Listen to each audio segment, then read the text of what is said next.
추미애 법무부 장관이 지난해 서울중앙지검에서 옵티머스 사건을 무혐의 처리한 것과 관련해서 감찰을 지시했습니다. 당시 서울중앙지검장이 윤석열 검찰총장이었던 만큼 사실상 윤 총장을 겨냥한 감찰로 보이는데요. 취재 기자 연결해 알아보겠습니다. 박서경 기자.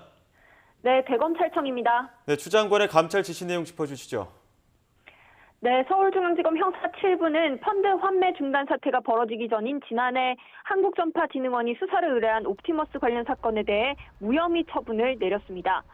추미애 법무부 장관은 이 사건 처분과 관련해 부실 수사나 보고 누락 의혹의 진상을 파악하라며 법무부와 대검감찰부의 합동 감찰을 지시했습니다.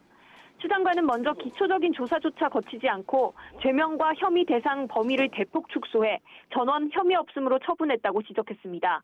그러면서 서울중앙지검에서 이른바 봐주기 수사를 한 게 아닌지 여부를 확인하라고 지시했습니다.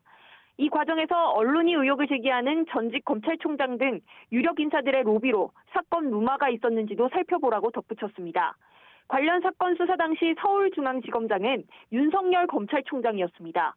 추 장관은 사건을 처리한 부장검사가 검찰총장 청문회에 관여한 뒤 대검 핵심 보직으로 이동한 점, 관련 사건 변호인이 검찰총장과 긴밀한 관계에 있었던 점 등을 언급하며 윤 총장에게 사건 처리가 보고됐는지도 확인하라고 주문했습니다. 아울러 정부기관에서 피해 확산을 우려해 680억 원 상당의 서민 다중피해 금융범죄로 수사를 의뢰했는데도 규정상 중요 사건으로 보고나 결재하지 않은 경위도 감찰하라고 지시했습니다. 앞서 전파진흥원은 지난 2018년 자신들이 옵티머스에 투자한 펀드 기금이 성지건설 무자본 인수합병에 쓰였다며 검찰에 수사를 의뢰했습니다. 서울중앙지검은 당시 옵티머스가 투자금을 투자 제안서대로 투자한 것으로 확인됐고 전파진흥원 재산상의 손해가 없다며 무혐의 처분 사유를 밝혔습니다. 하지만 전파진흥원이 수사 의뢰를 했던 시점은 성지건설 상장 폐지 등으로 자금난이 심해져 본격적인 펀드 돌려막기에 돌입하던 때였습니다. 이 때문에 최근 여권에서는 검찰의 무혐의 처분으로 피해가 커졌다며 당시 중앙지검장이던 윤 총장에게 책임을 물었습니다.